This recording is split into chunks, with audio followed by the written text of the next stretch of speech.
drink? A Canadian Cup Zero. And I'm a hockey player. Let's go Blues. Let's go Blues. Let's go Blues. To all you Blues fans, we're bleeding blue with you. Let's go Blues. Let's go Blues. Let's go Blues.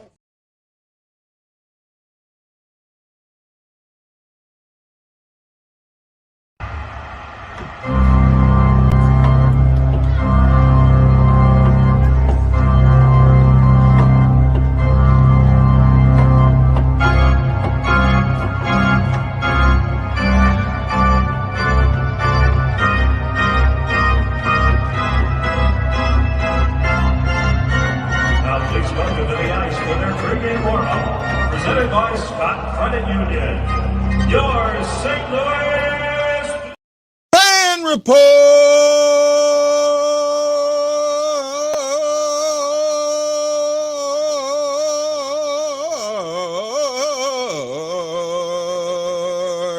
Aloha!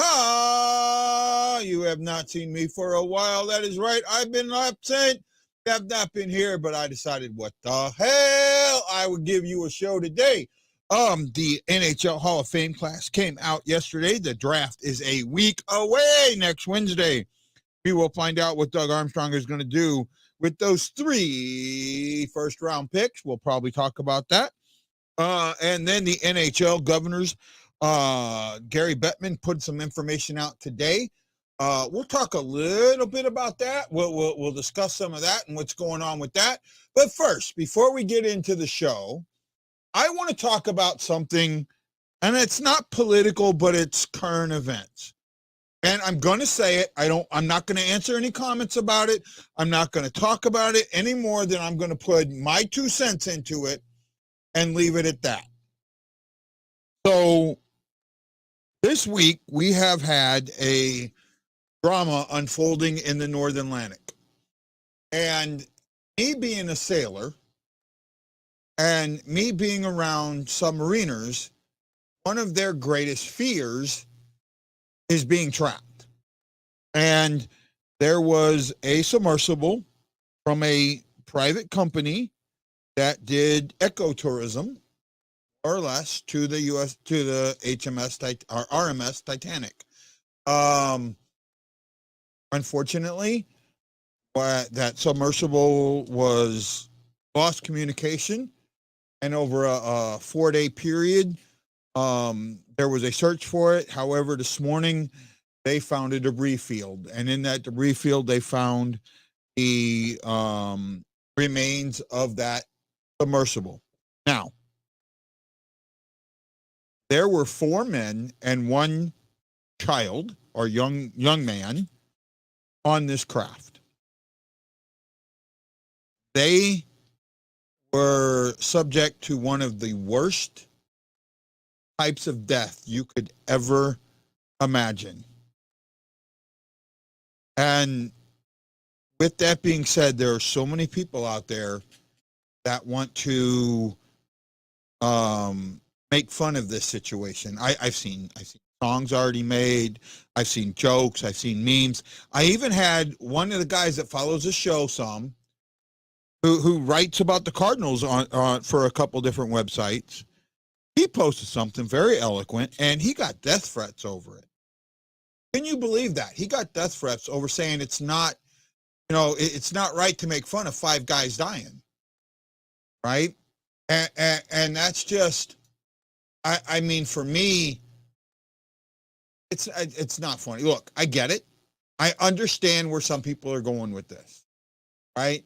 5 rich guys, $250,000 to take this. Let me say that again. $250,000 for this tour. I get it, but it still doesn't make it any easier when 5 people lose their lives. And for people to be that insensitive about it, I'm not going to go there. And I got to be amazing. I'm looking at right now, 9 people, 10 people watching me, and Let's Go Blues Radio is going right now too. So I'm competing with them. So I'm surprised anybody's watching me. So I appreciate each and every one of you that are. Let's see, what do we got here? Well, Ryan, we will talk about that. We will talk about that. That is not a true statement. That is not a true statement. Matlow is here. He'll get mad at me within the next 5 to 10 minutes, I'm sure. I know you're waiting, Matlow. That's good. Green says good morning again. Oh, you know, and like I said, Ryan, right, you posted is the last I'm going to post with it. That's it. Right? I'm kind of hoping that there are a few people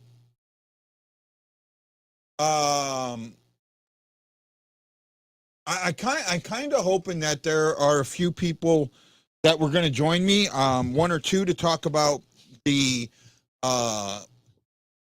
what happened with the Hall of Fame. I really don't have an issue with the Hall of Fame. I think that there were a couple big snubs, and one of the guys that got in should not gotten in ahead of those other 2. Hey, Nate, how's it going? You know what, Nate? I honestly don't know. I really don't know. My issue is they hired a couple of assistant coaches, but they hired a defensive coach. You need an offensive coach. That's not happening. That's not, first of all, the money's not there. Ryan, that's just not going to happen.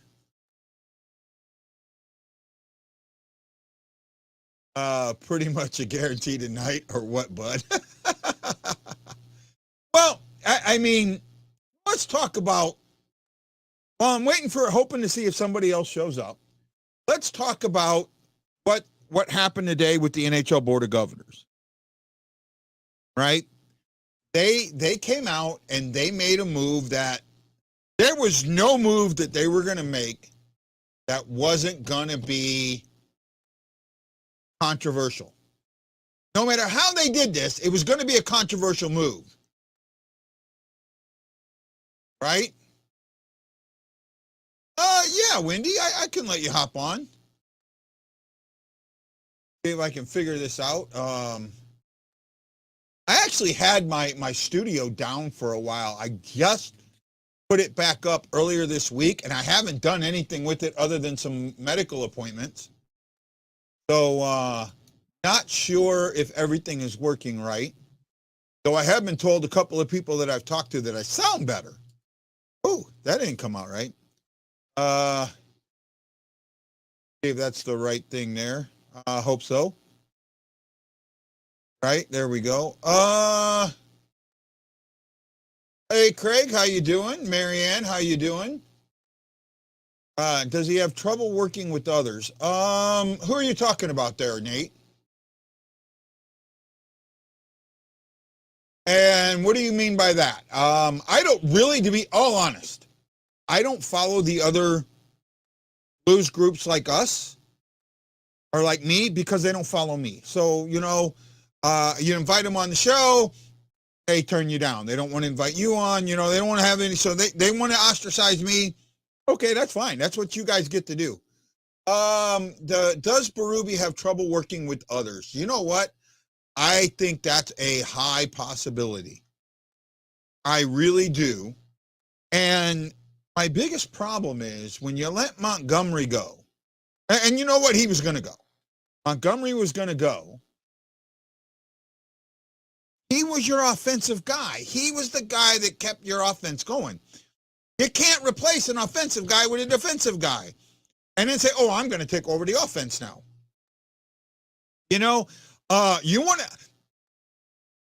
There is a coach. There's 2 coaches, 2 former St. Louis coaches that tried to pull the same stuff, but in a different sport. Does anybody know what I'm talking about? Can you think of two coaches that pulled that same stunt of I'm an expert in this, so I must be an expert in the other side? I can think of two of them. Nope, not Matheny. Not Matheny. Matheny lost his locker room because he tried to take his little league mantra to the big leagues. And that's just not going to work. Right? It's not going to work, right? And it never was. It never was. I read Matheny's book. I really did. And the more I read that book, the madder I got. Nope, not Herzog. Nope, not Herzog. Your guys are in the wrong sport. Wrong sport.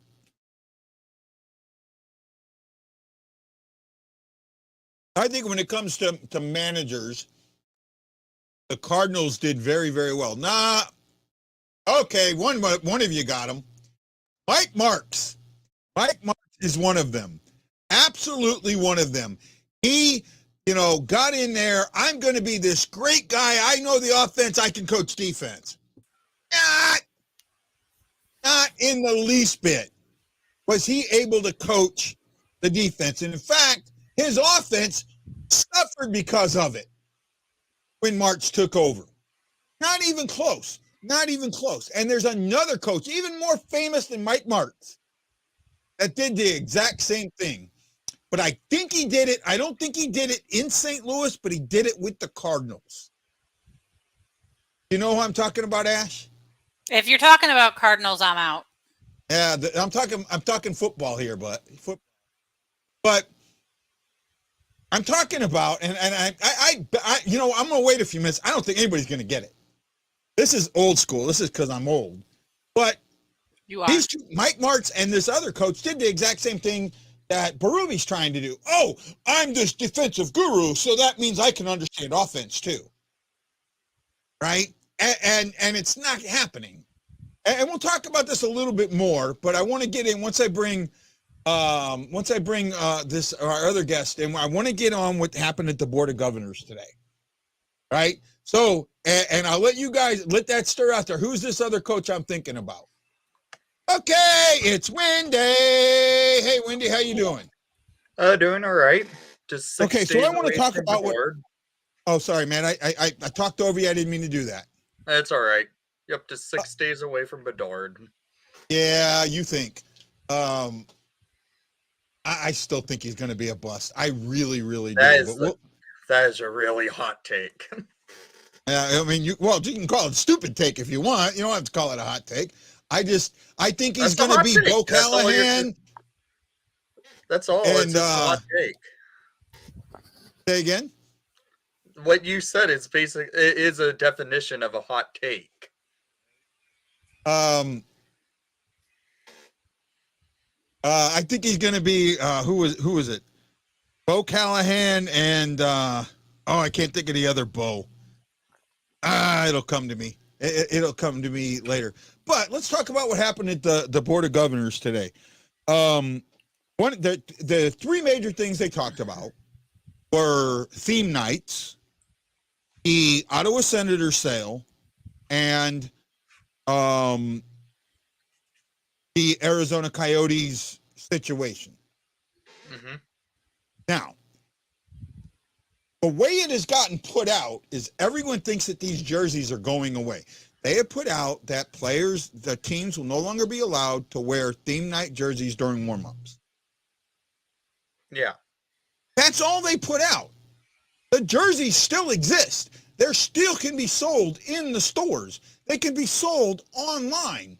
They're still going to be there.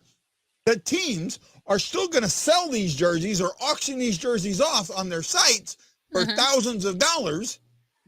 The thing is, they won't be able to make the money that they did for charity on the auctions because they're not worn by the player. They're just bingo. That is the one thing that I have the issue with. Yep. Like, for instance, this is a Blackhawks specialty warm-up from a couple seasons ago. They had just a few left as team-issued style jerseys that were made just with no name and numbers, just in case for players, if they called up a player for the night they actually wore these jerseys. They had a couple left as blanks. And they were selling these. The Blackhawks are selling these for $120 just as its blank self.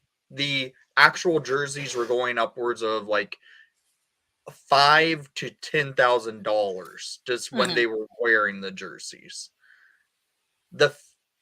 If they are not going to wear the jerseys are not going to be as valuable as per se if they were worn on ice by the player for a special event. You know what? I know that to a T because I have one. And the only reason that I paid the money I paid for the one I paid was because I know the player wore it on the ice. There were ones that were cheaper, but I couldn't be sure of that they were worn on the ice. The one that I have, I know that player wore it on the ice that night. Right? And they're still going to sell them, but they're not going to sell them like they did before. They're not going to have the value on them like they did before. Yeah, I disagree. I disagree with this. Right? I think the problem here is, I think that instead of during warm-ups, there should have been 2 warm-up jerseys. I should have had a choice between a standard warm-up jersey or the theme jersey. If they wore the theme jersey, great. If they didn't, that was fine too. And that's the way I would have done it. I wouldn't have mind seeing to be honest, I wouldn't have mind seeing 2 or 3 different style of jerseys out there. Yeah. Right? I honestly wouldn't. If a guy came out in a regular warm-up jersey and another guy came out in a Pride jersey, and then another guy came out in a different one, they allowed a dual theme night, right? And that's what the guys came out with. I'd have been okay with that. I absolutely would have. I think it would have made things a little more interesting, and then it would have absolutely made those jerseys more valuable. Right? And it not because it limits them. It would have limited them. Right now, instead of having 23 to 25 of these theme jerseys, maybe you have 6 or 8. Yeah. Right. I think that's the better thing. Now, I do understand Mike Dante's point of view,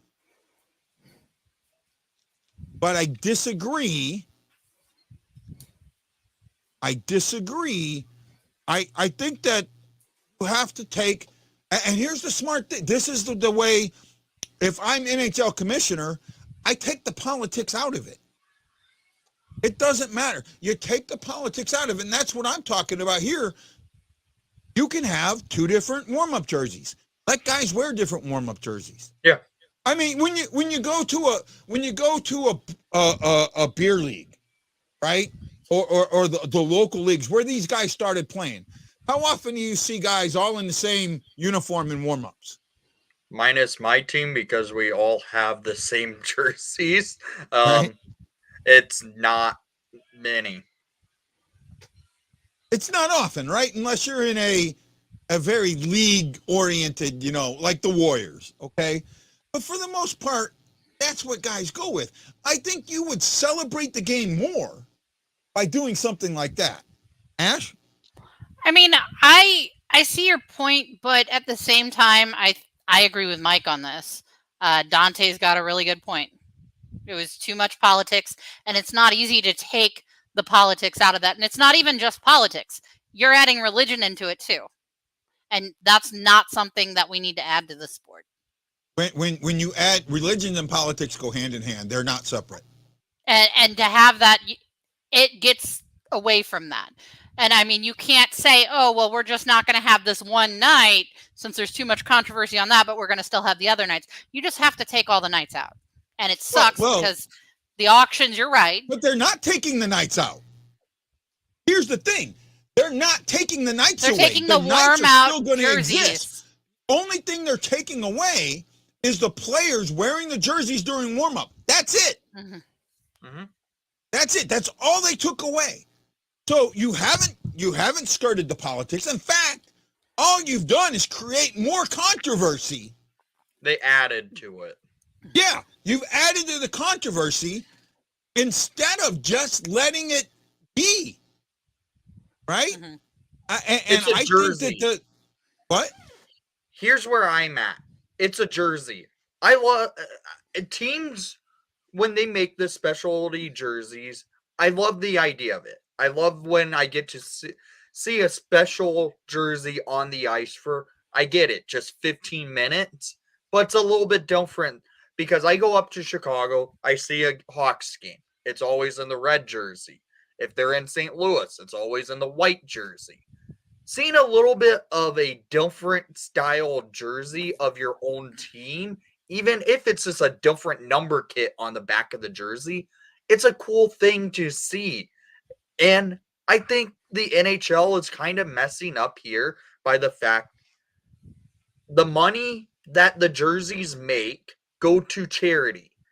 The fact that the players, they will still make the jerseys and then they auction them off, but they will have to label it as basically team issued, not player worn or warm-up worn. They can't label it that way. If they label it those two ways, it's not going to, people will know, and it will lead to more of a confusion to the fact that they're auctioning these jerseys off and they know it's not for what the player actually wore because they didn't. It's going to lead to money lost to the charities the jerseys are actually made for. Go ahead, Ash. Oh, no. I was just looking at the question. I was going to say fire away, Ash. Or fire away, Marianne. You know what? But here's the thing. It doesn't matter if it's Pride, if it's military, if it's Cancer Night, if it's, and I can't think of all the nights. I know they got the pink at the rink, the bring your dog, da bark at the park. All that. It doesn't matter. What it did was it brought, you need to understand how many games are in that arena. How many games are in that arena every year? It is a set number of games, 41. 41 games. How many of those games, of those 41 games in your home arena have built-in enthusiasm around them? Maybe 10. That's it. Maybe 10 of those games have built-in enthusiasm, built-in, something built into it. It's a rivalry game or it's No, Marianne, it has nothing to do with Winter Classic. This is the Winter Classic jersey's different. Right? But what it did was it took a basic night, because you look at a lot of those nights and they happened on nights where you played an East Coast team, nights where you played a team outside the other division. They happened on nights where it wasn't a standard. How many times did they do it during when the Blues played the Blackhawks, or the Blues played Minnesota, or some of the others? It doesn't. Well, I know that, but I think you guys understand what I'm trying to say here. Go ahead, Win. So, for instance, here's how I collect the warm-up style jerseys. Granted, these are none of the team issues or warm-up worn. This is the only one I have that's warm-up issued for the team. The fact is, sometimes there's two of them I have right here that are more on a meaning standpoint than anything. Like the Blackhawks, when both these two guys were battling cancer, the Hawks are making their Hockey Fights Cancer nights more for these two players. And I have no issue with that. right? I have no issue with any of that. None whatsoever. Don't have issue, and I don't have issue with the Pride Nights. I really don't. I have no issue with the Pride Nights. I have no issue, and I understand. I understand people that do have an issue with it. I get it. I really do get it. And I get how this subject can be pushed in people's faces. I get it.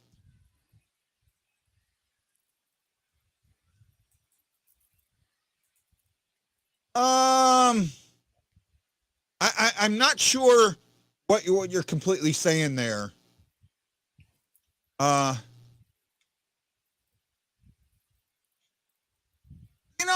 don't think they're being considerate of both sides, right? If they wanted to be considerate of both sides, do away with the night completely. Well, as a mom, they are doing. They're not going to do away with the whole night because they can still sell the jersey. They just won't sell it, as much as they did or get charity from it. But they can still have, hey, we're going to do the green jerseys for the fans. Everybody buy your St. Patrick Day jersey and wear it, when we have that game. Or, hey, it's Hockey Fights Cancer Night. We're going to wear this purple jersey or pink jersey or whichever color we're going with that year. And they can still make it fun for the fans, but they don't want to have the players be in a situation where they're saying, hey, this is against my religion, so I'm not going to wear this jersey, and have that kind of a media backlash because people were actually, verbally attacking these players that weren't wearing the jersry. It makes it better for the player. What? We have a friend of the show. Who was of that opinion, right? Yeah. I'm not going to say who it is. I think you know who I'm talking about. Oh, I know. And I mean, I'm not knocking anyone with that opinion, but by taking away these jerseys from the, warm-ups, it takes that problem away. There is no issue then. Yes, it hurts the charities that they were being auctioned for. And yes, it is a bummer for fans that like to collect them, like Wendy, but it takes away the controversy. I get it, but I don't. And I don't, but to me, I think it doesn't take away the controversy. I think it's actually made people more pissed off. I think they're pissed off because I think the nights are going away. Mm-hmm. That's what I think they're pissed off about. Yeah. Right. Now, Wendy, you may have heard this better than I did. I did not hear what was said about Ottawa or Phoenix. Can you enlighten us? Ottawa's sale is not. It's not final. It is final. The close of the sale doesn't end until September because of usually these type of things when they actually make an announcement of a sale of a team does take like a few months till the official ownership stake goes through because the board of governors have to vote upon if they approve the new owner or not, because the new owner will have to go to the board of governors, give them their business plan of what they want to do with the organization going further, and then it's approved a few months afterwards. Usually, that's how it took with the Pittsburgh Penguins a couple of years ago. They announced that the Fenway Sports Group was going to purchase them. It took 2 months later, or sometimes 3 months later, in this case, to make the official NHL approval vote by the Board of Governors. Who ended up buying them? I'm blanking on his name as of right now, but he used to be part of the ownership group in Montreal. Okay. He was the guy that actually started to back out when Ottawa, and I think Ottawa come, because he kept saying every time that we would meet them, they would come up and say, do this. And I think the final straw was they wanted the new owners to pay the taxes on the sale. What I've was seeing is he was not one of the owners that was backing out, because what happened was that Ottawa Senators had 2 offers that were in the $1 billion range. And both those ownership groups dropped out basically on the 11th hour. So they ended up selling for $950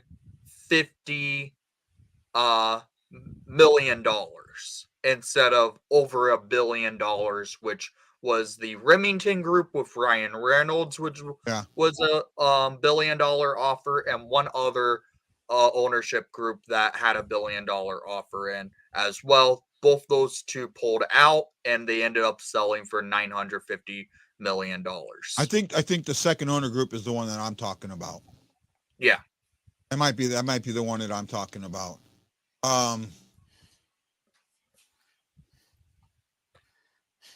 Oh my goodness, Bob Morton causing crap again.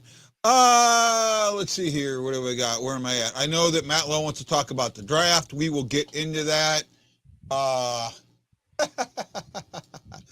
Spider Woman, huh? Mm-hmm. Let's see. What did they come up with Arizona? No other changes with Arizona, basically, from what I know. Did you see the faux pas that they did on the website today? No, I didn't. They had Arizona listed in the Eastern Conference. Oh, okay. Brilliant. That's the NHL for you. Yeah. Okay, so I didn't want to talk about the draft right away, but I was hoping I'm waiting to see if somebody else is going to join us for the Hall of Fame talk. Let me check something real quick. See if he. Nope, he hasn't replied. He looked at it, but he hasn't replied. So, yeah, I don't know if he's going to be there or not. Let's see here. So we'll talk about the draft. Wendy, we know you're all excited. You think Bedard's going to be number one. Hands down, he is. Huh? It's hands down he is. Well, yeah, I mean, but you think he's the next McDavid? He's going to be one of the faces of the NHL for times to come, and the fact is, going into the league, Connor Bedard's going to have one of the best shots in the NHL. If he's allowed to let it off, sure. He's a small guy, though, and I imagine that with all the uproar and him being a number one spot, he's going to be a target. Trust me, I'm aware of that. The Hawks are even aware of that. They're going to be going after players to sign in free agency to go on a line with Connor Bedard, and a player I predict the Hawks go after is Ivan Barbashev to put him on line with Connor Bedard and Lucas Reichel. Oh, I got it. You know what? I got to tell you, I can't. Wow. Yeah. They have the salary cap space to do it. Yeah. You know, that's what you're looking at. And right now I'm hearing that he's the number one free agent. Fitting Chicklets came out and talked about that. Him being the number one free agent. I don't see him being the number one free agent, but I don't know all the free agents off the top of my head. Now I know he raised his profile in the playoffs. By health reasons, Barbashev is on the higher rankings of the free agent tier this year, because I don't know. Barbashev's been injured a lot. But the fact is, he's healthier than most of the free agents that are in the free agency class this year. And the fact is, he's a big body forward who can hit and score when it comes to playoff hockey. I know his regular season numbers weren't as good, but Barbashev, I think, is going to be one of the higher paid free agents in this year's class. I agree that he's going to be one of the higher ends, but I don't think he should be rated as like the number one guy you got to get. I think he's going to be overpaid in the end. I have him in the top 5. I would put him more like number 6, 7. Who? But I missed what you guys were talking about. I was. And then he froze again. Yeah, I missed what you guys were talking about. I was frozen out. Yeah, I have Barbashev in the top 5 free agency class this year. And I have him down like 6 or 7. So it's I think he's going to get overpaid. I could see that. Mm-hmm. The Blues are at number 10, and one of the things that I'm hearing is that the Russian guy that just signed, and Makarkov or something like that. I can't pronounce it. You know how bad I am with names to begin with. Michkov? Yeah, Michkov. That there's a chance that he could drop down to 10 because he has a 3-year contract with the KHL that it doesn't look like there's a buyout on. The with Michkov's situation and his KHL deal he has, it's a 3-year deal. You won't be seeing him for another 3 seasons and to potentially come to the NHL. And there's been issues with even for teams to get in contact with Michkov before the draft. During the season, no teams who were scouting him, they would have to go to him after a game or before a game, and they barely had an opportunity to talk to the guy. He couldn't go to the NHL Combine, which was about a week ago now. Yeah. And teams couldn't talk to him there. Now teams are going to try everything in their power to talk with the guy before the draft on Wednesday next week, because he's supposed to be landing in Nashville on Monday. And so teams are going to have 2 days to honestly have a chance to talk with Michkov. Well, here's my thing with this, and maybe I'm wrong, but this is how I think. Your picks from number 1 to 10 should be playing for you within a year, right? If not starting this year, next year, right? Mm-hmm. Within a year. 10 to 20 are 2-year guys.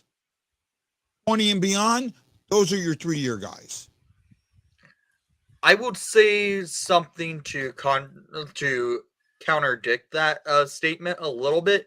If you're in a position like what the Blackhawks are, and they're drafting first overall with Connor Bedard going first overall, then if they were to, like, for instance, trade up to get into the top 10 of the draft from their 19th pick, trade one of their 30th picks because they have 2 picks in the top 30, trade one of those and maybe something else to get into the top 10.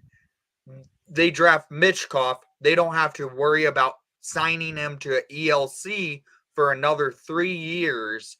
You have Connor Bedard coming off his entry-level deal, and then once that deal's done, you're signing him to his 8-year, whatever $1 million contract it would be.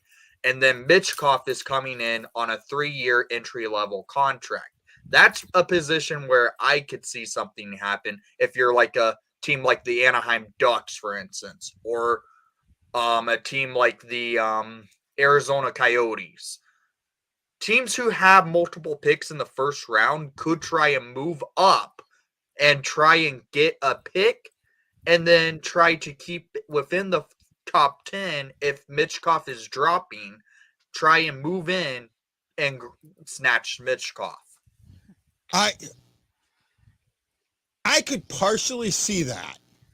I you know what, here I have a button for that.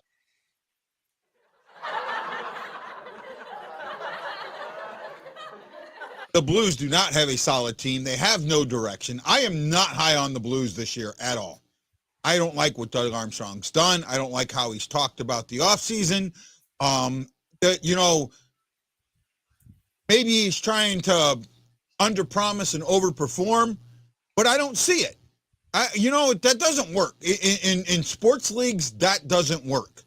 That hurts you more than it helps you. And I think that the more he does this, the more he makes it just feel like, well, how, Mike? How? The only position that I think they're solid on is one that when I say it, Wendy would give me the same button I just gave you. Right? Ashley, what position do you think the Blues are solid on? Goaltending. That's for you, Wendy, because I know that's what you're going to do.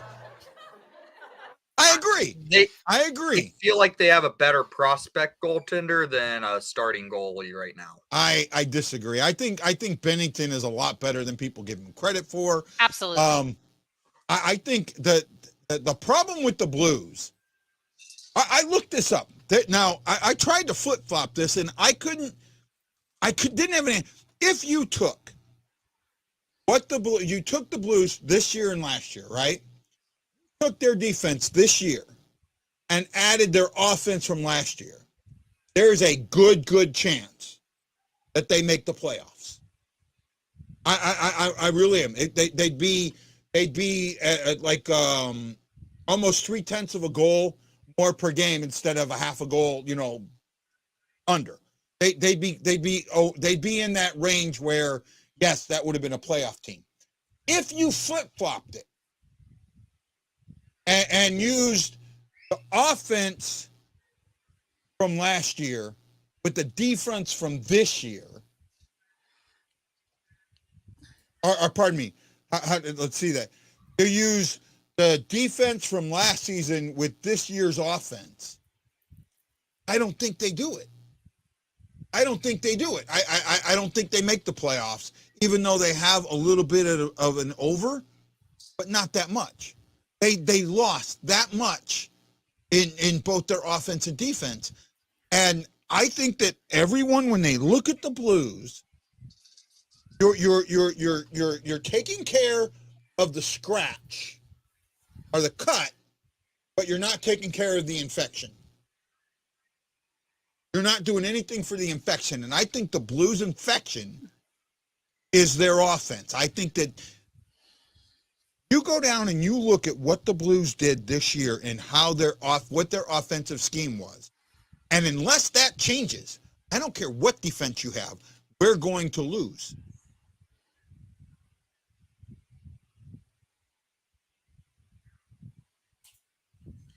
I don't know what to say about that. I really don't. What are you? He's not lying. It's true. So where are you predicting your early season prediction? Where do you have St. Louis in the standings right now? Seventh. Okay, so Arizona, St. Louis, Chicago. Okay. I would still say the Hawks and Coyotes will be battling for last place, just because the Hawks roster is still, frankly, worse than the Hawks roster was last year, even with getting Connor Bedard. They have a ton of holes on their roster. Goaltending is Peter Mrazek and Arvid Soderblom. Soderblom's a good goalie. Mrazek pulls a growing every month. The Hawks, I honestly will say, could be still in like that top 5 range of going for an NHL draft pick next year, just how weak it is. But it's not a true tank season. It's a season for transition to the young guys coming into the league. There's going to be, the Hawks will probably be the youngest roster in the NHL next year. Here's why I think the Blues will be behind the Hawks. And it comes down to one word. The Hawks will have the one thing that the Blues don't have, and it's not Bedard. Direction. The Hawks have direction. They have a plan. They have a legitimate, this is how we're going to build plan.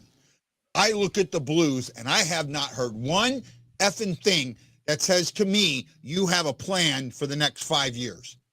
So you're basically in the position the Hawks were in for the last 5 years before they officially announced rebuild last year, by saying the Hawks were basically in limbo.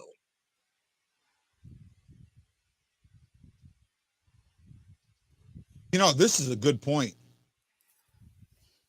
This is a good point, right? And I think I don't know the answer. Ryan, I don't know the answer. That's the thing. When this gets down to it, as much as I know the Blues, as much as I know hockey, as much as I see things the way I see things, and to try and be different and try and look outside the box and do all of this, you have a goalie that many people, not me, many people think is temperamental.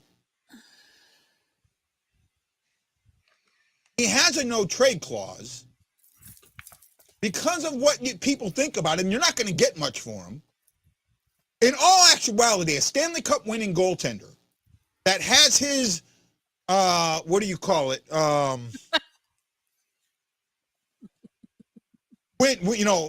Win-loss totals. Yeah, not. Adam Gaudette. Yeah, not. The Hawks had Adam Gaudette, and he did nothing. Okay, bud. When you gotta go, you gotta go. Just tell us before you do.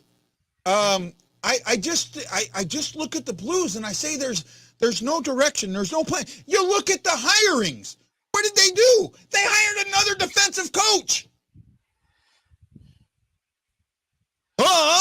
Let's see. Where's the offense going to come from?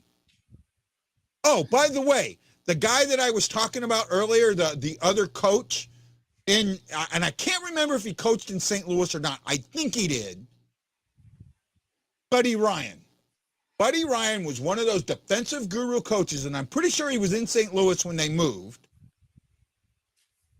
And say again? Did I miss something? No, I was waving at my daughter. She was waving at me over there. Okay. Yes, I do think Bedard's a bust. Going to be a bust. I think he's Bo Gentry and Bo Callahan all wrapped up in one. And I want to know if anybody gets those references. If you get those references, put it in the comments. I know right? one of them. You know one of them? What's one of them? Callahan being from the movie Draft Day. Draft Day. There you go. There's one. Callahan is from Draft Day. Where's Bo Gentry from? Oh man, someone's gonna get it. I knew I would remember it. I just had to let it's got to be a baseball movie. But it is a baseball movie. Is it Major League or? No. I know This I is just actually don't remember a really, it. really good baseball movie that's not gotten the credit for what it is. Well, thank you, Nick. I appreciate it. I might get back on TikTok. It's really fun. I'll talk about that here in a second after Wendy disappears. Can't believe no one's got it. Come on. Where's Morton? I know Morton knows this. I don't know if he's with us anymore. Still had 13 people watching me. It's a really good baseball movie, and it doesn't get as much credit and as it should. And it's got an all-star cast in it. Is it For the Love of the Game? No. Not For the Love of the Game. Though that is a good baseball movie that doesn't get as much credit as it should. Moneyball? Nope, not Moneyball. Not Moneyball. Chitty Bang. My God. Trouble with the Curve. Trouble with the Curve. Clint Eastwood. Oh man, I'm gonna kill the names of the other ones in it. The girl from Enchanted, Amy Adams, I think is her name. Yeah. And the singer dude, bringing sexy back. Justin Timberlake. Justin Timberlake. I couldn't spit it out. Right. There you go. Also had a St. Louisan in it. Had a St. Louisan in it. And I can't. His name escapes me. Roseanne. The husband from Roseanne. You know, I'm talking about the big guy, heavyset guy. I know who you're talking about, but his name escapes me. Oh, what is his name? It's sitting on the tip of my tongue.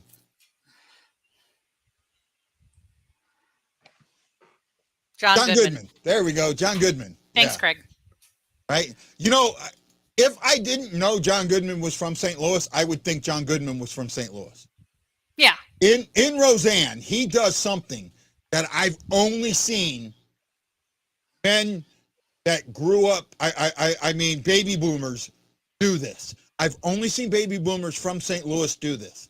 And he did it in Roseanne. And when I saw it, I'm sitting there and I turned and I looked at my dad just with like, I couldn't believe it. my dad did this, and I saw Goodman do it in Roseanne. Ah, I just got caught in my own mic cord.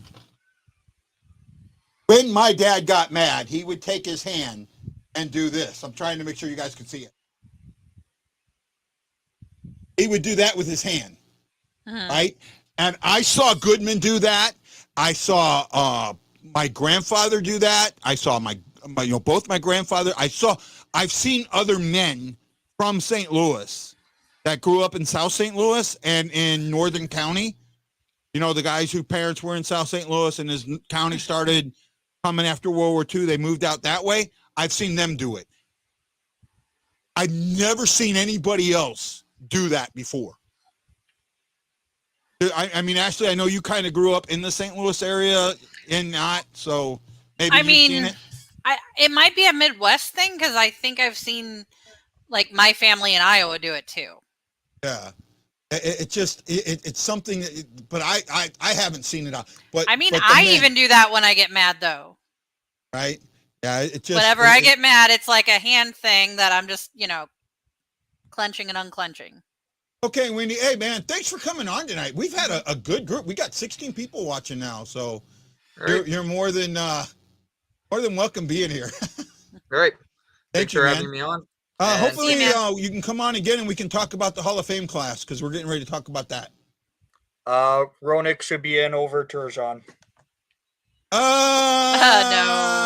I'm No. iffy on that one. No. Here you go. This is for you, Ash.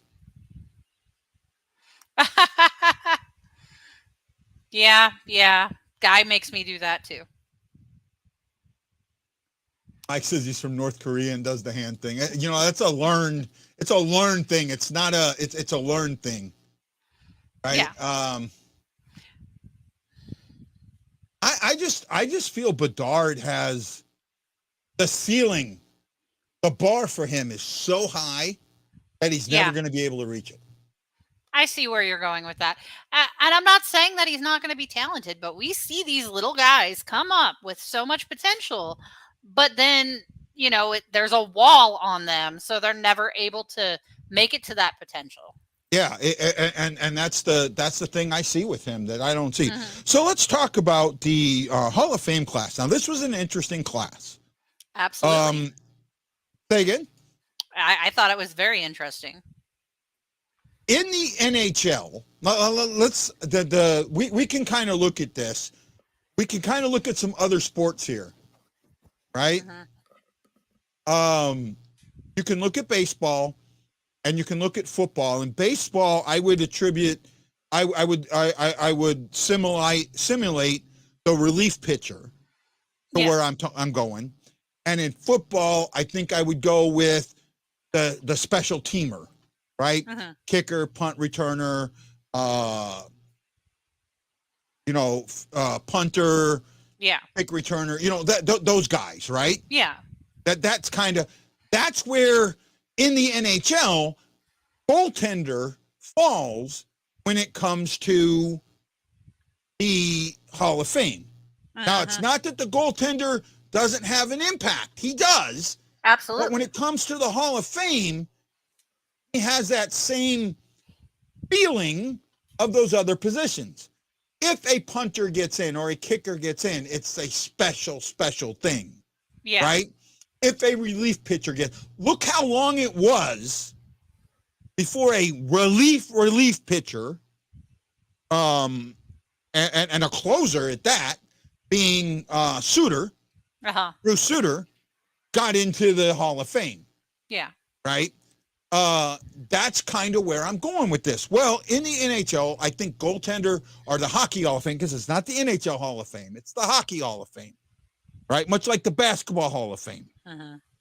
The only one that is league specific is the Pro Football Hall of Fame, and that is for United States the NFL. It is an NFL Hall of Fame, right? Baseball kind of sort of is on there, but I think like in the Baseball Hall of Fame, there's some Japanese players that should be in our Baseball Hall of Fame, that didn't play here. Mhm. And even though they played over there, the things they did, but that's not the way it works. But, neither here nor there. For me, I just see that this class there was only one guy that I really had an issue with in this class. Yeah. Right? Now, in this class, the number one, the guy that was going to get in no matter what was Hendrik Lundqvist. Yeah. No issue with that. Then you have the other four, and those are the ones where you can go different ways with. Caroline Wilmette, I don't know enough about her and women's hockey per se. Yeah. But I know that she played, when you look at international play in women's hockey, that's the same as league play. Mm-hmm. And what she did there, what she helped do there, I got no issue with. So I'm okay with that. Right? And then you go, the next one, Pierre Turgeon. I don't have an issue with Pierre Turgeon getting into the Hall of Fame. My biggest issue is that he's getting into the Hall of Fame wearing a Blues jersey. Because I don't think most people look at Pierre Turgeon and go, that's a Blue. That's a Blue. I think that they I do, but that's because that was around the time I first learned hockey. Yeah. He was in my second season is when he came here. So yeah, I see him and I see a more Blue. people look at Dallas or Buffalo Mhm. or some of the other teams that he played with. Yeah. Right? To me. Now, the next two are the ones. Now, we'll go to the builders. Pierre Lacroix, builder category. I don't know a lot about him. I know this is a posthumous thing, so I'm not going to talk about that. And then Ken Hitchcock as a coach. I got no issue with Hitchcock getting in. I think he's 4th overall on wins. Mm-hmm. Right? And that could get, he could end up with another head coaching job. He could. Oh, yeah. I don't think he will, but he could. So that could go. Then you get into the two that I have questions about. The first one being Mike Vernon and the second one being Tom Barrasso. Yeah. I have more issues with Barrasso than Vernon. I don't have a lot of problems with Vernon getting in. I don't think Vernon won a cup. I thought But he did. played on some really good teams. I thought he had one, but I could definitely be wrong. Right? I know Turgeon doesn't have a cup. Barrasso has 2 with the Penguins. But Barrasso, to me, there are 2 other guys that should have got in ahead of him. And Mike Vernon won 2 Stanley Cups. The one that I knew of was the Detroit Red Wings in '97, but he also won in '89 with the Flames. Okay. So I was wrong. I knew he had one because I was pretty sure he was in goal one year that ticked me off. Right? But Barrasso's the one that I think there are goalies that should have got in ahead of him. Mm-hmm. And I can think of one, and I can't think of the other. The other was a Detroit goalie, not Vernon, but was it Osgood? Not Osgood. Maybe there was another guy that I'm thinking of. Someone might know who I'm talking about. And then I think Cujo has long since should have been in. Right? Mm-hmm.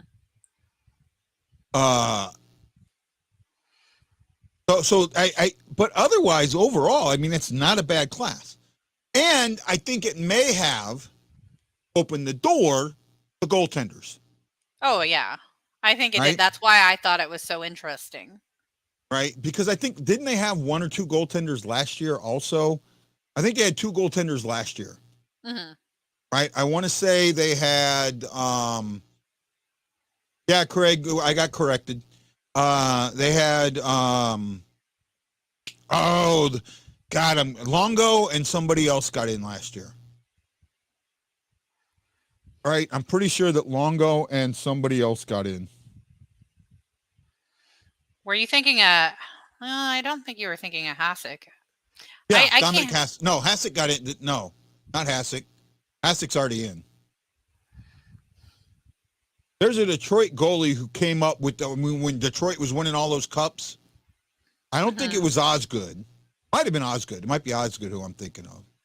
I thought it was Osgood at first, and then you said not Osgood, so that's where I'm getting confused. Yeah, it might have been Osgood. Right? It was Osgood. Okay. It is Osgood.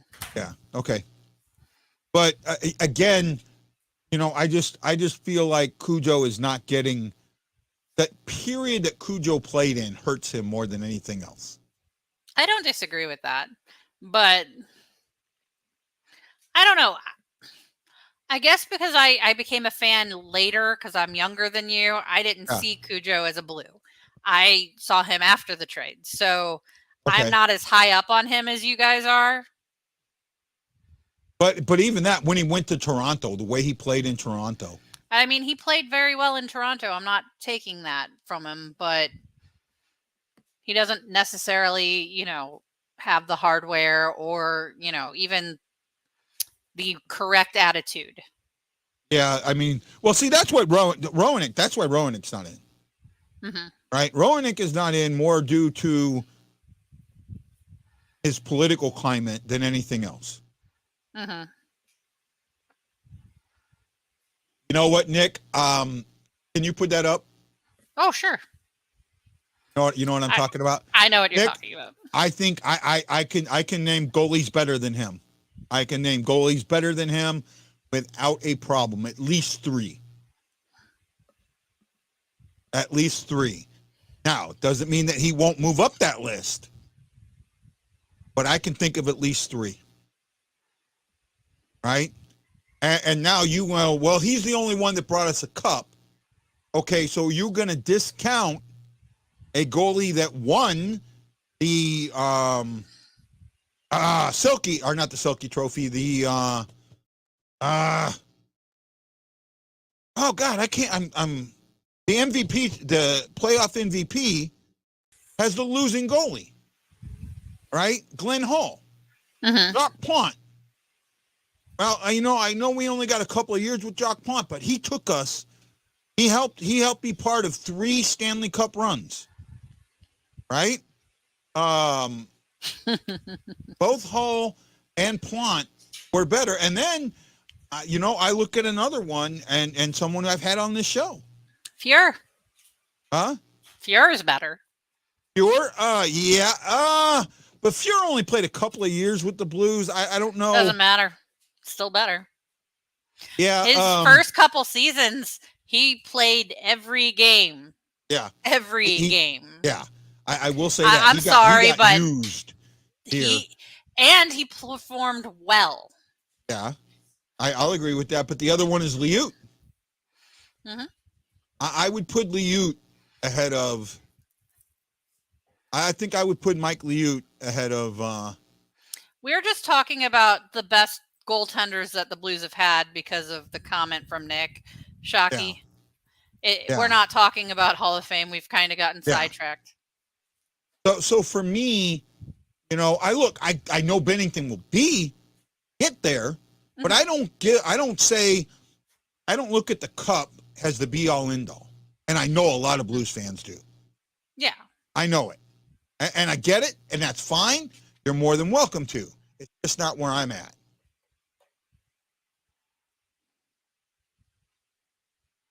Yeah, Matt, he is up there. He had much better numbers than Cujo. That might be Elliott. I liked Elliott. I don't know. I mean, Elliott was a decent goalie. He was. I liked Elliott a lot, and I think he's still playing really good for Florida backup. But actually, he's a free agent this year. I don't know if he'll be back with Florida, and that scares me because he's like, if I lose him on my fantasy team, I'm trash next year. Oh no. Allen is up there all time with wins and shutouts. I'm pretty sure he is, Matt Lowe. I don't have an issue with Allen like a lot of people do.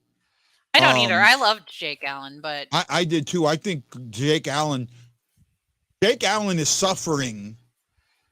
Jake Allen suffered from what Bennington is suffering from now. Mm-hmm. The exact same thing. Right? The exact same thing. Okay, Ash, I mean, if you got, I can't believe I've been on an hour already. Yeah, I'm sorry, man, but it's my bedtime.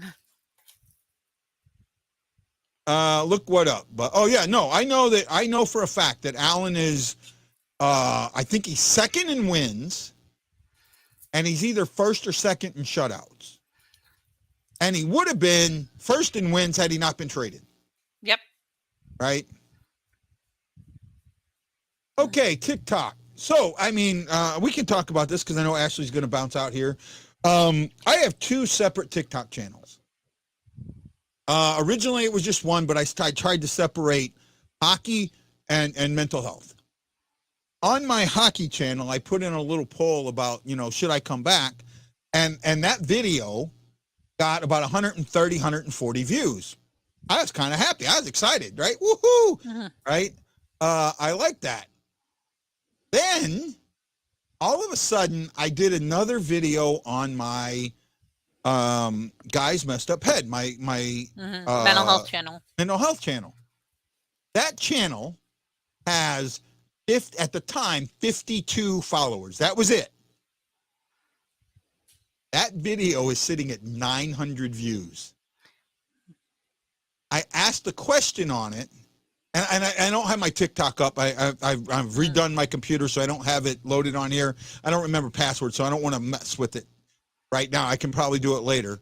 That one went to 9. Now, I asked the question on it, and I asked the question wrong. I asked, did you miss me? Mm-hmm. Not, should I be back? That one got 100 and almost 140 votes, and it slightly did a good. I think it's 56% to 44%, but it's like 71 to 60 or something like that. Yeah. Right. Here, I can look it up real quick. But I was like just shocked that one got so many views.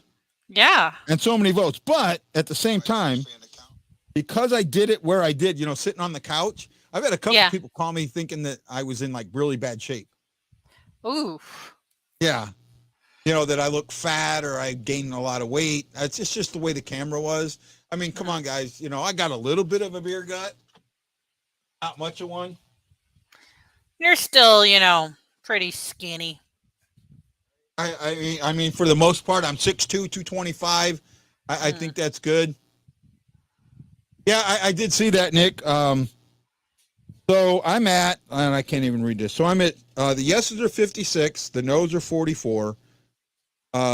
So it's 77 to 61. Mm-hmm. So it was kind of interesting. I think I'm going to go start doing TikToks again. I don't think I'll do them every day. I just don't think I have the. Yeah, but once every 3 or 4 days is probably good. I don't think that you should overdo it, but I do think that you're missing out on some outlet for you, Yeah. It might be. It's just, something that like on the regular, the Hawaii Blues Fan TikTok, I've got 191 followers on that. Yeah. And that one only got like 130 views. So those are the things that like bother me. But then on the one that I have 54 followers, I get 900 views. Makes no sense whatsoever. So, right. I might try and do more. Nick says even one a week. Yeah, well, seeing that we haven't done shows in a while, one a week would actually be an improvement. Yeah. No, I had my sister and niece were here. Oh yeah. I had to take my studio down to go film my niece's. Pattonville High School was here. But actually, it was kind of funny. A couple weeks ago we had the Kamehameha Day parade, right? And they had 3 St. Louis high school bands here. Oh, wow. They had Fort Zumwalt. And the funny thing is that all 3 of them were from my area, like where I grew up. Yeah. They had Fort Zumwalt. They had Pattonville High School. Now, I grew up a mile from Pattonville. Yeah. And then they had the Parkway, like a combined Parkway North, Parkway Central, Parkway West. combined band, right? So that was really interesting. Now, each one of them performed at the Missouri. Yeah. My Pattonville performed on Sunday, and I was able to go. That's why my skin is a little dark. Mm-hmm. I don't know if you can see it. Yeah. No, You have a I farmer's got some tan. color. Say again? You have a farmer's tan going on, my friend. Yeah, I got some color. Oh, man. You know what, Matlow? I'll tell you what I think he should do. Right? And to me, you have to, and I kind of said it earlier, and I think Ashley agreed with me on this. 1 to 10 are guys that you should be in your roster within a year. Yep. Within a year. If not this year, next year. Plain and simple. Mm-hmm. They're in your roster, it's within a year, right? Guys that are 11 through 20 are 2-year guys. Yep. Right? You don't expect those guys to be in this year's roster. Next year, absolutely, they should be. Right? Mm-hmm. Next year, the 2 to 3 year guys. 30 and on, are 21 to 32. Those are 3-year guys. That is how you need to look at this. Mm-hmm. Whatever you're drafting at number 10 is a guy that you should be NHL ready right now or Next AHL season. ready. Now, the problem with the AHL is you need to be 20. Mm-hmm. So if this guy's not AHL ready, he better be lighting up juniors. And I mean lighting up juniors. That's where I think you need to go, right? Mm-hmm. But I also think you have an opportunity to get 2 of those guys. I think you have an opportunity to get 2 of those 2-year guys. And that is what I think you should do. I think you should take 24 and 30, or not 30, 29. I think we have 24 and 29, or 25 and 29. And package those to get into that 13 to 18 range. Yeah. Right?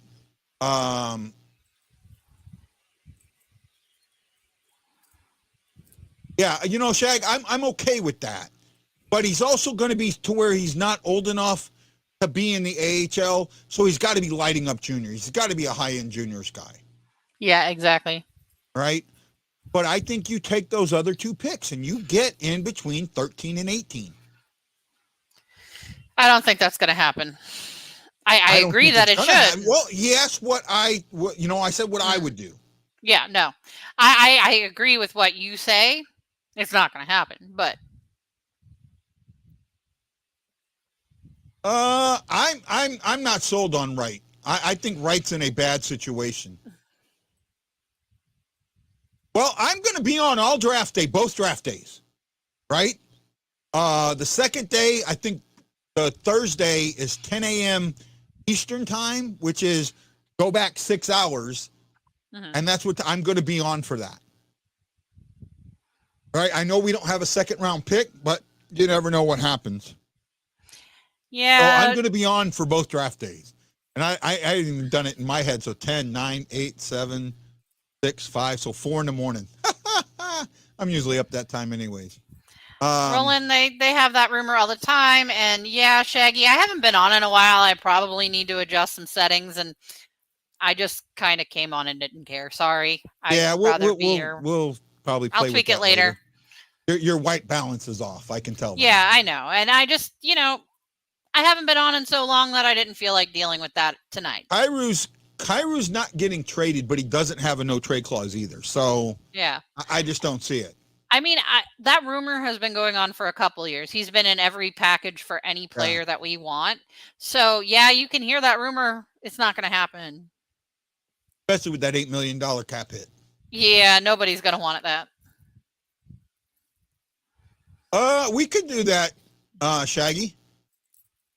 We could do that. We could. I mean, I haven't studied the draft as much as I should, but now I kind of need to. In the mid-20s, the Blues have done well, right? They really have. You go back and you look at the last 5-6 years, and the Blues have done well. Kyrou, I think, was a second-round pick. You have Thomas was in that area.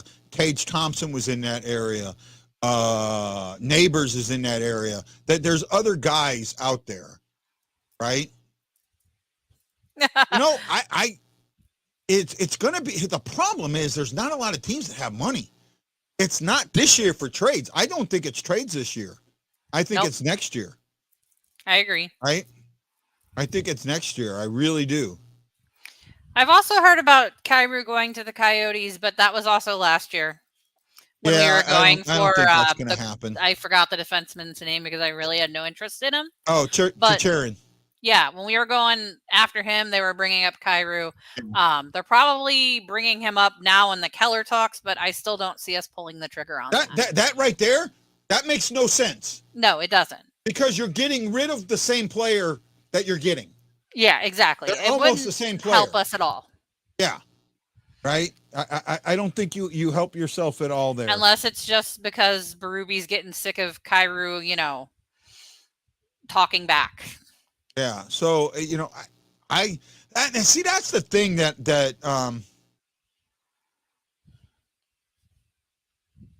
of course their guys won out because that's just a really bad situation right now. Yeah. And hey, you guys forgot how to put your thumbs in the air. Thank you to Julie K. Ladd, Craig Moss, Jason Nichols, Erickson Krieger, Tammy Pemberton, and Roland Spinks. I'm usually used to seeing a lot more, thumbs in the air, but I'll take what I can get. I appreciate it. Thank you so much. What else we got? Wow, we're at an hour and 15 minutes, and I didn't think I was going to do an hour. That went really easy tonight. Ash? Yeah. Really easy. So nice to be on and chat hockey with you guys. Yep. I am. So I'm going to announce this now. I'm waiting for the schedule to come out, but my plan is to be home for the first month of the season. Sweet. Right? I really want to be home for the first month of the season, go to games. I don't know when I'm coming home, per se, for a visit or when I'm coming home permanently. There's still a lot of things going on in my life that dictate a lot of that. But I am looking at being home for at least a month, late September, October timeframe. I wanted to come home in late August for something, but I just don't see it in the cards right now. My birthday's in late September, so we're good. we can do it. We can do a party for you out at JP Fields. Yep. That's a pretty good place. So that's your place. Yep. You know who owns JP Fields, right? Yes, I do. Okay. But he doesn't show up. So we'll have to trick him into showing up sometime. Right? I'll say this. I'll lose my man card. There is a concert that I really wanted to go to on August 29th at St. Louis Music Park, which you got to remember, I grew up, 2 miles from there? Yes. It is the Hooters, right? Shall We Dance, I think was their big song. Trying to remember Paul Young, right? No, it's not Paul Young. It might be somebody else. It's Tommy Two-Tone. I think your man card stays intact. Wait a minute. You know who Tommy Two-Tone is, right? 8675301. There's another guy, I can't remember his name. I think it's Paul Young. It might be Paul Young. And then it's my man crush, Rick Springfield. You keep your man card. It's all right. It's the age card you're pulling on that one. You're old. You're showing your age on it. It's an 80s tour. Yeah.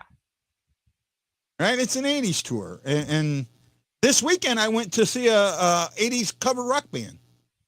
So, right? I love that music. So, I mean, that's who I am. That's what I am. Guys, wow. Thank you. I had a wonderful night tonight. I wish, I was hoping Richard was going to join us. Yeah, that would have been great. Yeah, Richard wanted to talk about the Hall of Fame. I would have loved to have him on. I was kind of hoping, I'm not a grandpa yet, though, unlike other people that might be on this show. What's Craig saying here?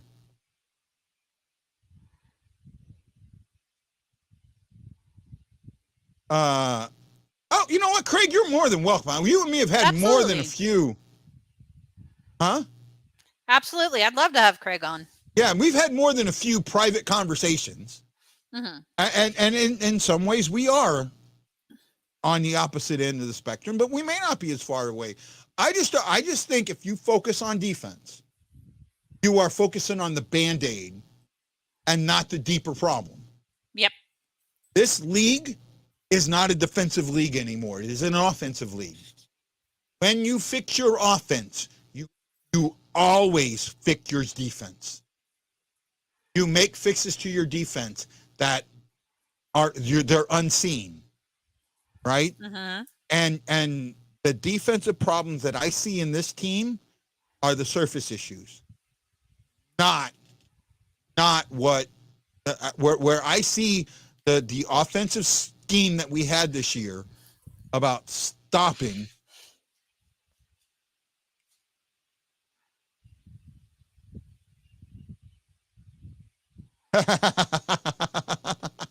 I'd love to. I would love to. But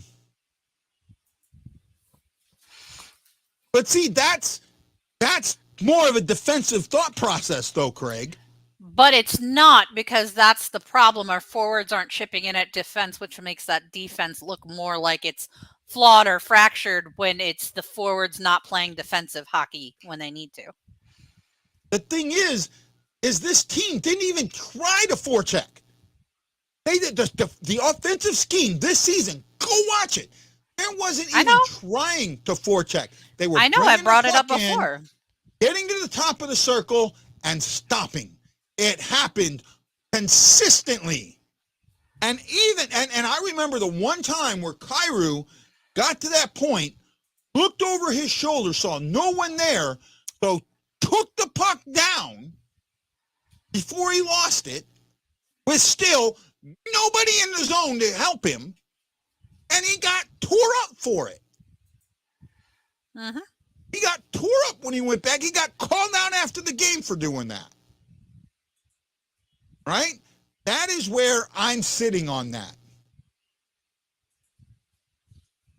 That has a lot to do with it. That's why I think that D is your surface problem and the offense is your deeper problem. That if you fix the offense, you're going to see that defensive problem change. I talked about if we had the same offense last year that we had with this year's defense, we make the playoffs. If we have this year's offense with last year's defense, we don't make the playoffs. That's the issue that I see. I gotta get going, Guy, but it was good to see everybody. Thanks, Ash. I won't be here much longer. Right? Craig is here. I'll talk to Craig for the score and win. The forecheck will make the offense and defense better. I don't think this is as much of a forechecking league as everyone thinks it is, though, anymore, Craig. And that's the difference. I don't think that everyone wants to forecheck because we won the cup with the forecheck. Here's the thing. We're the only team since the salary cap to win the cup with the forecheck. Everyone talked this year about how great Florida's forecheck was. I called it out. Shaggy, you were with me. I called this out, Shag. We did a show. And I said, wait a minute. They had that forecheck when they went down 3-1. Uh-oh, Wendy came back. Hey, Wendy. Hey. I was getting ready to go, but someone, brought something up. Everyone talked this season about how great Florida's forecheck was and how that's how they were winning, and it wasn't. Their forecheck was absolutely the exact same forecheck in games 5, 6, and 7 as it was in games 1 through 4 in the first round. They got a good goalie, who stood on his head. That is why they made it as far as they did. It did not have as much to do with the forecheck. At least that's how I feel. Wendy? I wouldn't. The team just found a hot streak. Bobrovsky was red hot in the playoffs up until the cup final. And that's how everything went down for the Panthers. Yeah, I just think that, you know, again, when you have a hot goalie, if that's all you got going for you, sooner or later you're going to fail. Mm-hmm. Right? And if those games would have been closer, I think Bobrovsky would have gotten the Conn Smythe. Yeah. Right? I really do, but those games just went away. I have no issue with Marchand, I can't say his name. Marchessault. Yeah, Marchessault getting the Conn Smythe. Yeah, he deserved the Conn Smythe after the run he went on. Right? Chris Shockey says they had a timely forecheck, not sustained. I think the playoff before the finals hurt Florida. I don't. I think there was a lot more than that. I think they spent too much time in Vegas doing Vegas, to be honest with you. Mm-hmm. Because that's what it felt like. That's exactly what it felt like. I do think the layoff did hurt the Panthers, is because a lot of the teams who have the longer layoff going into the Cup final, in the last 10 years, one of the teams with the longer layoff won the Cup. Well, I know Boston had a longer layoff with St. Louis, so yeah. But they took that to 7 games. They didn't get blown out. But still, the teams who have the longer layoff tends to lose the Stanley Cup. Yeah, but you got to look. Vegas had a pretty decent layoff too, right? They did, but not as long as the Panthers. And Panthers went almost 10 days without playing a playoff game. The Golden Knights went just about 6.5 days. Yeah, they went right at a week. Yeah, right. I think they won it on Friday and they started on Thursday, if I remember right. Mm-hmm. So yeah, I get that. Shaggy says the Cup matchup wasn't good, and I'll agree with that. You know, you had the team that won the West against the team that got in on the last day, right? So I didn't think Vegas was going to win the Cup, and I didn't. I said that many times, and I trust me. There's been a few people that have held that against me, but Wendy's right statistically. Okay, that's fair. I just, you know, it is what it is. I try and look. Sometimes you got to look beyond the numbers, right? And it just felt like, I'll tell you what, a lot more to me, more than the layoff or anything else, was attitude. Vegas came into that finals with the attitude of, we deserve this cup. I don't think they did, but that's the attitude they came in with. Florida came in with the attitude is, we're happy to be here. And I think that showed up heavily in the first 2 games. Yeah, I could see where you're coming from. Right? It felt like that a lot. It really, really did. By the way, if you're watching on Facebook, don't forget to put that thumb in the air. We greatly appreciate it. Gloria Sieper added her name to that list of 7. Well, Wendy, I got time, man. I got just at the 1 hour and a half mark. I got another 20 minutes or so, 30 minutes. What's on your mind? What do you want to talk about? Well, with the draft just under 6 days away, and yesterday being the Hall of Fame induction, I know you already talked about that. We did, but we can get back into it. Okay. We can get back into it.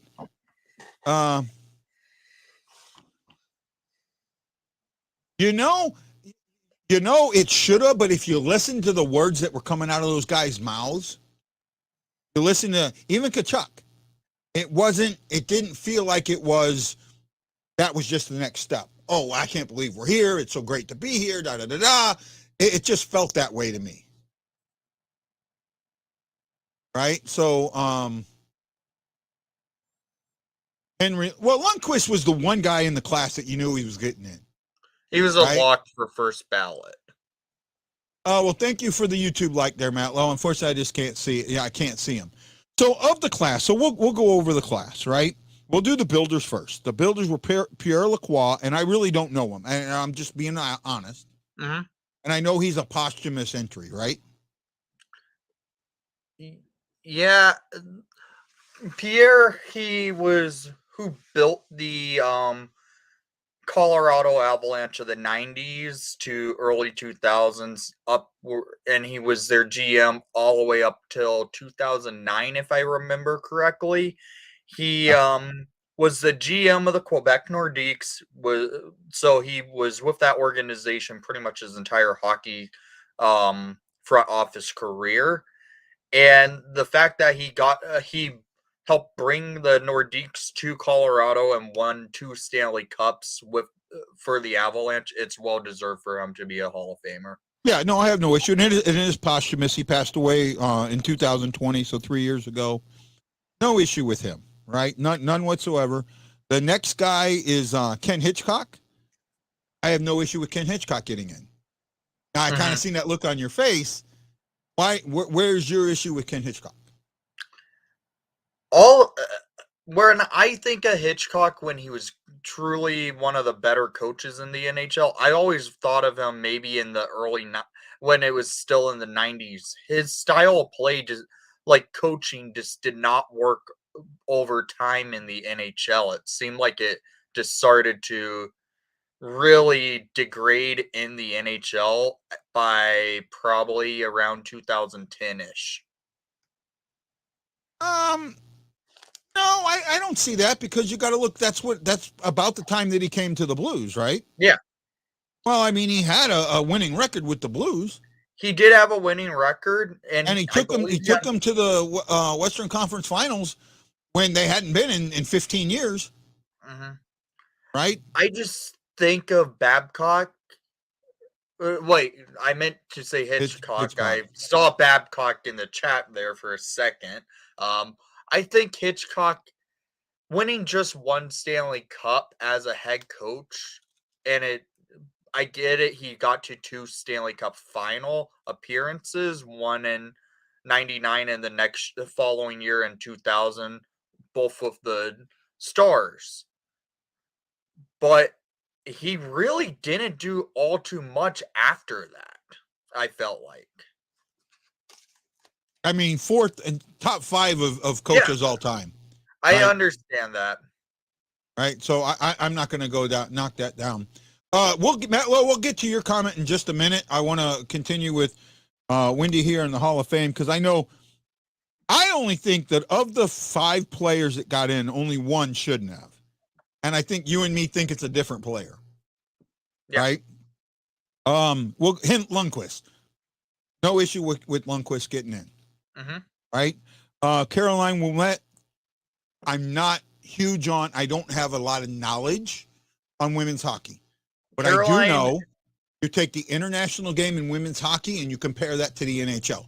What she did in the International League, if she was in a pro league, same thing. I get it. No issue with that. Caroline, being a 4-time gold medalist with Team Canada women's hockey, and was one of the main women players in the WPHL, I want to say that was the league she was in.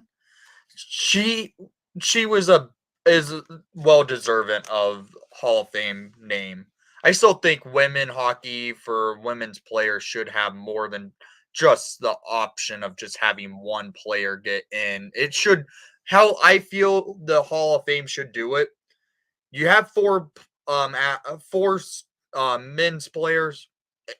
Like a class this year, in my opinion, they could have just gone ahead and done 2 women player, 2 men player, and call it a day, in my opinion. Well, if they do that, your player doesn't get in. The player that you think should have been in doesn't get in. Oh, I know. Right? And I'm not dishing it because he's a Blackhawk. I'm not. I'm just saying that if I'm looking at this list and going who gets in, if it's just 2 men, for me it would be Lundqvist, and I would be like on the fence between either Turgeon or Vernon. Right? Yeah. Now, I know still, you think that Turgeon should not have gotten in. no, I personally think Jeremy Roenick should have been in the Hall of Fame before Pierre Turgeon. Okay. That's not the guy that I think that on that list that I think there's other guys that should have got in before. Right? I don't think to me, Barrasso is the one that. Oh, I agree. Barrasso is Cujo or the other Detroit goalie. We talked about him earlier. Osgood. Huh? Osgood. Cujo or Osgood should have gotten in before Barrasso. Hell. With that being said, I think we're going to start seeing more goalies get the looks to get into the Hall of Fame. That's what we talked about after you left. Last year you had 2 goalies in, right? You had You only had one. Yeah, didn't you have Longo and one other one? Nope, it was just Luongo who made the Hall last year. Right. Richter's not been. Mike Richter's not in the Hall of Fame. He's in the USA Hall of Fame. Yeah. He's one of those to me. Now I talked about this earlier. I look at goaltender in the NHL, in the Hockey Hall of Fame, almost the same way I look at relief pitcher in the Baseball Hall of Fame and special teamer in the Pro Football Hall of Fame. Right? It's that special guy there. It takes a special guy for them to pluck out and put in the hall. Right? Yeah. That they're not, they're not flashy. They're not, they get the wins and losses, but just like it's still they have that same feel to me. Do you understand I see what you're talking about? Huh? I understand what you're talking about, and I will say this: another first ballot player who could have been looked into for the Hall of Fame. His numbers were honestly about the exact same as Hendrik Lundqvist, was Corey Crawford's. His numbers are almost the same goals against average, same save percentage. Crawford has 2 Stanley Cups and 2 Jennings. Yeah. Lundqvist, I believe, only had 1 Vezina and 1 gold medal. Yeah, you're just going to see. You're going to see goaltenders start. This goaltending class is going to open the door for more. It should. And next year, I will say this. I will predict the class for next year already. Okay. And it will probably be a Detroit Red Wing class. It could be. I will say Hendrik Zetterberg makes it in.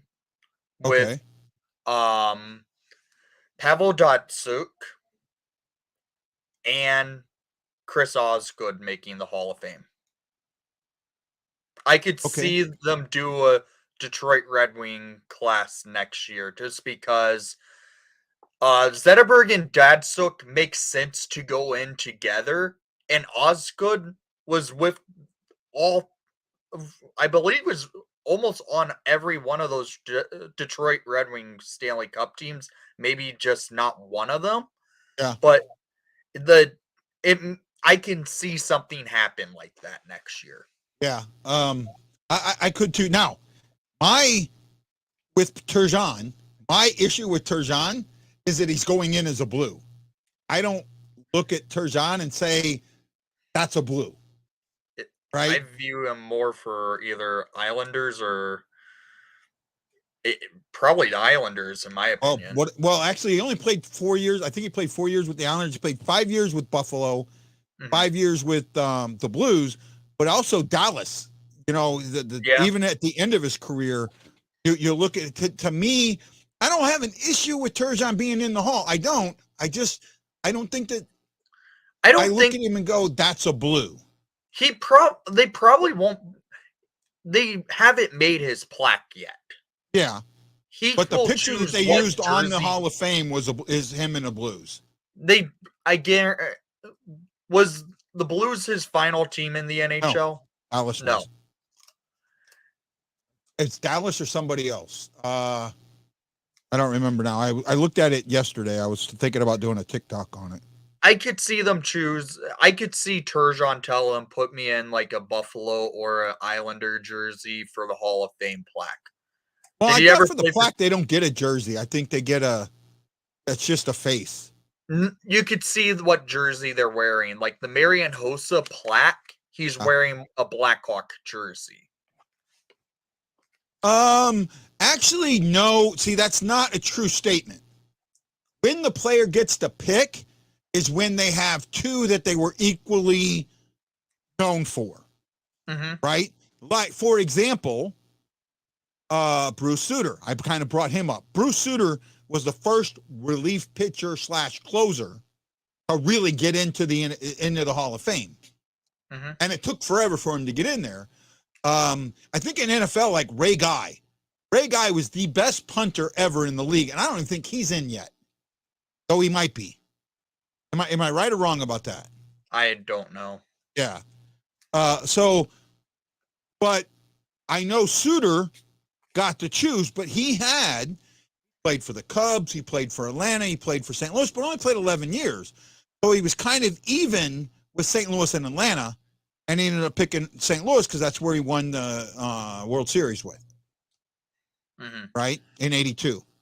Like, for instance, Chris Chelios. Yeah. He played for the Hawks, the Red Wings, and the Canadiens, and a tiny stint with the Atlanta Thrashers. I believe on his plaque, he went in wearing a USA Hockey jersey because Okay, I can see that. Because he's a Chicago native. I could see him. I really think he went in wearing a US jersey just because he's known for being on the Hawks, Red Wings, and Montreal. He was a captain for both the Hawks and Montreal, and he won multiple Stanley Cups with Detroit. It's like Chelly, I do believe he went in wearing like a USA jersey on his plaque. Like, players get to choose what jerseys they want to wear on their plaque. Yeah. Well, I think if there's one team that they're more known for than others, like Brett Hull. Yeah. Brett Hull went in as a blue. Yeah. Brett Hull could have easily gone in as a Star or a Red Wing because he won cups with them. I don't think that the NHL gave him a choice. Oh, yeah. Because he was known as a blue. Yeah. Marian Hossa. I think that's what I was trying to get at there. Yeah, I know. Like, that's basically like how a similar situation with Marian Hossa. Hossa played for Ottawa Senators, Atlanta Thrashers, Detroit Red Wings, Pittsburgh Penguins, and Chicago Blackhawks. He's known for being a Chicago Blackhawk. He won his 3 Stanley Cups with us, and that's how he went into the Hall of Fame. Yep.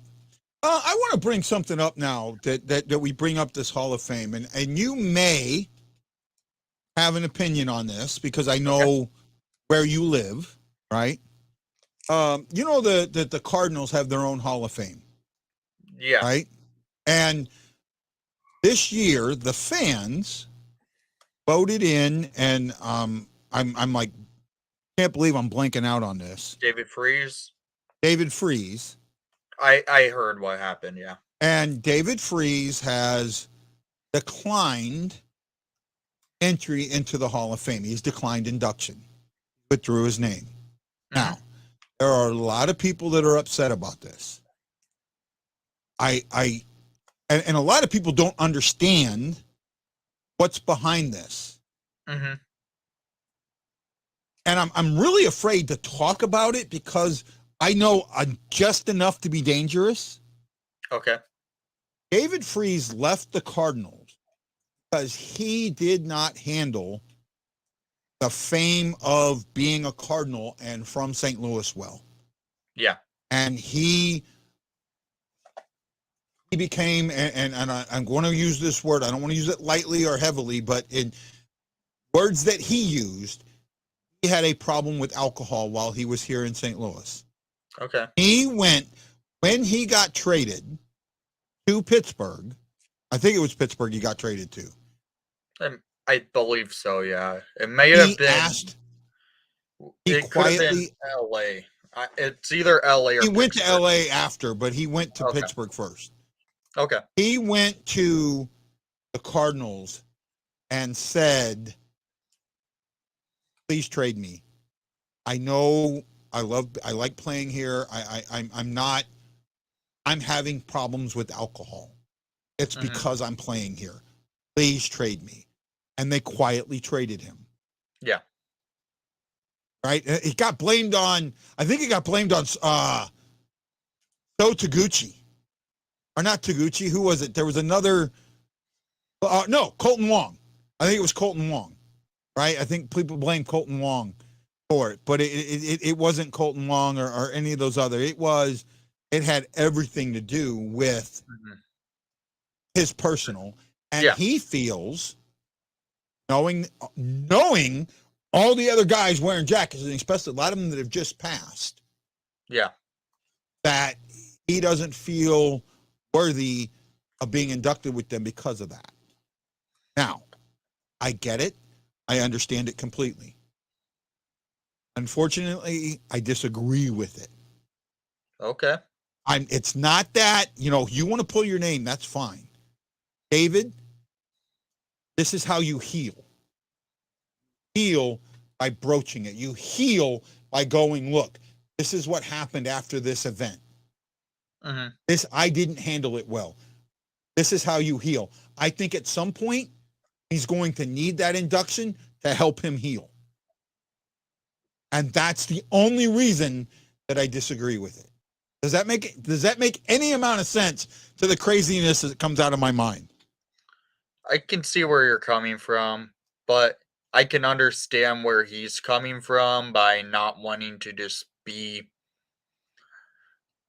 almost glorified by the fact that he doesn't view himself that way.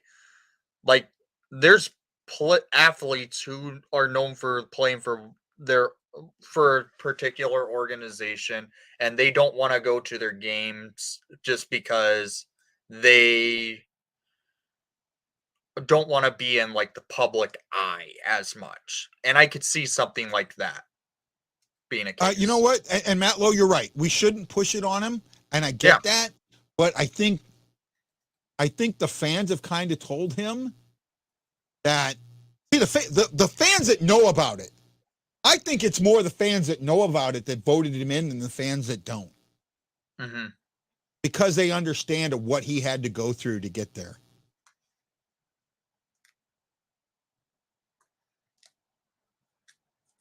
Yeah, and you know what? That could be it too, Matt Lowe, and I see that too. But he's still been at these events. He's been at these events. He still says he's going to go to the events. He just doesn't want the red jacket. And that I understand, and I hope he continues to heal. That's all I can say on that. Right? Let's get back to you with the Hall of Fame. Of the 5 players, who do you think shouldn't be in, and who do you think should be in? Well, there's a couple players who should be in that aren't in yet, and one being Alex McGillney, not being in the Hall of Fame. Another being Steve Larmer, and another being Jeremy Roenick. Those are 3 players I would say that it should be in the Hall of Fame, and they aren't. A player right now, I would not have put Pierre Turgeon into the Hall of Fame before Alex McGillney. I could see that, but at the same time, would you put Turgeon in over Barrasso?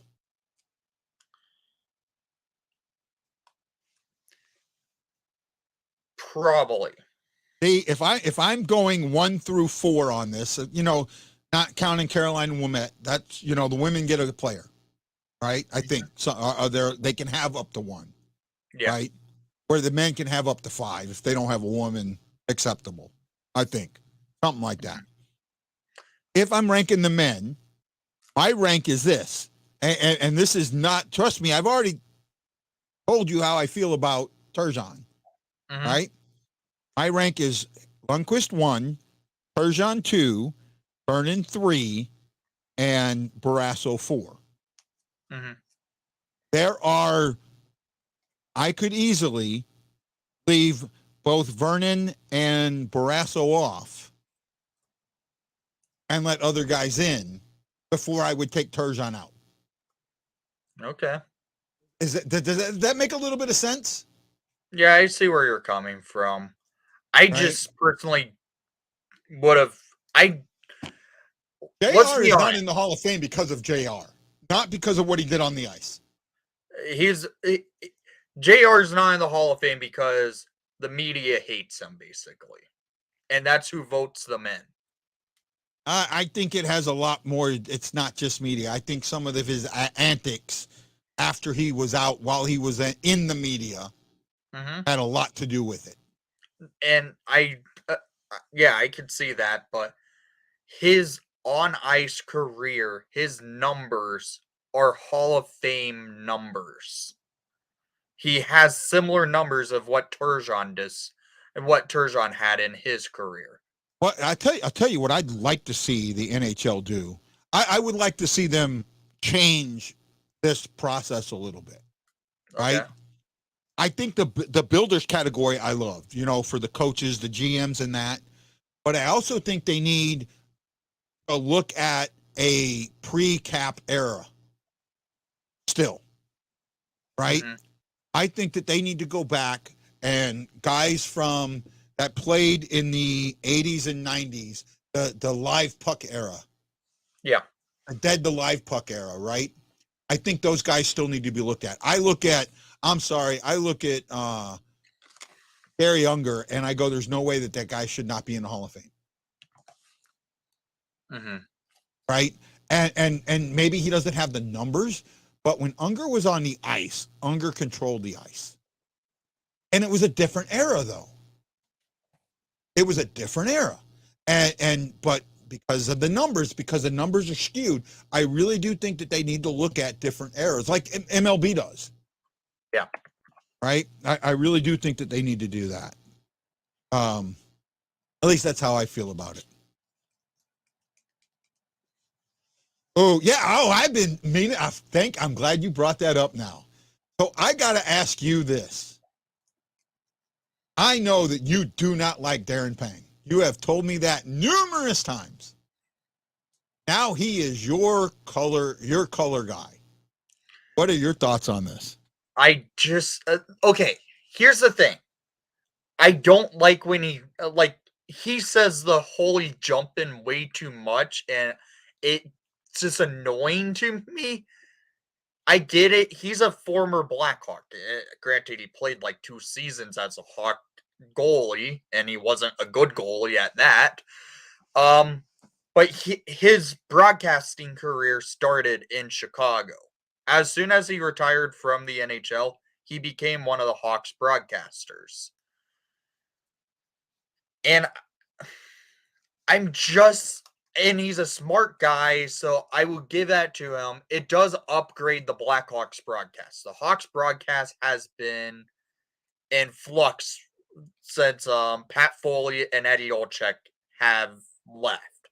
There was a poll put out. It was the worst one. They weren't the worst. They were the next to worst. No, they were 32nd in the NHL. Oh, they were 32nd? Yeah. St. Louis was 5th. Mm-hmm. We may have just flopped positions because of this. I don't know, because Chris Foster's is still really raw and doesn't... He's going to start learning more of the game from Darren Pang. He was in a bad position. He was put into a rough position because look who he replaced. Yeah. Oh, I know. I get it. And he ended up having to deal with a rotating color analyst last season because Patrick Sharp wasn't a full-time analyst. He would be back in Connecticut every now and then he would come to Chicago every now and then.